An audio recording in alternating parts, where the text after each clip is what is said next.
Élection de Donald Trump, persistance du conflit ukrainien ou encore perte de compétitivité économique, les défis auxquels l'Europe doit faire face sont immenses si elle veut conserver sa place sur l'échiquier géopolitique. Vous savez, il y a de nombreuses régions du monde dynamiques et en forte croissance. Donc l'Europe va devoir agir pour rester compétitive économiquement et agir pour conserver l'influence géopolitique qu'elle mérite. Avec une guerre à ses portes, c'est la fin de ce modèle de paix relative qui a bercé l'Europe pendant plus de 70 ans, des menaces directes qui agissent comme un électrochoc. La Commission européenne a de plus en plus de force pour prendre des initiatives, notamment au niveau sécuritaire. C'est elle, par exemple, qui a imposé les sanctions économiques à la Russie. Aujourd'hui, l'Union européenne réalise que c'est plus puissant d'avoir une action collective et concertée comme une seule entité.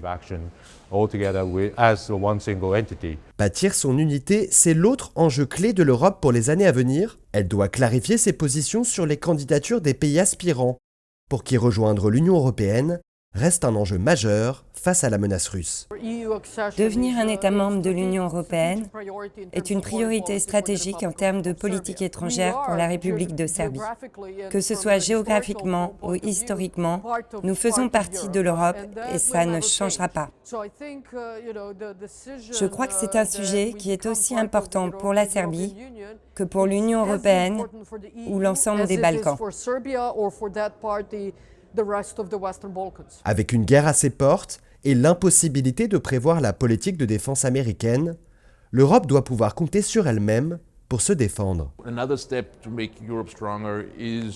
Une étape supplémentaire pour que l'Europe soit encore plus forte, c'est de construire une union militaire, une union de défense, quelque chose comme ça.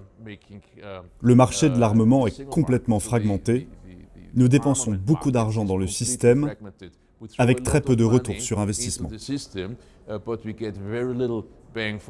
Renforcer ses capacités de défense sans pour autant basculer dans une économie tournée vers la guerre, ce qui pourrait inciter à une confrontation directe entre la Russie et l'Europe.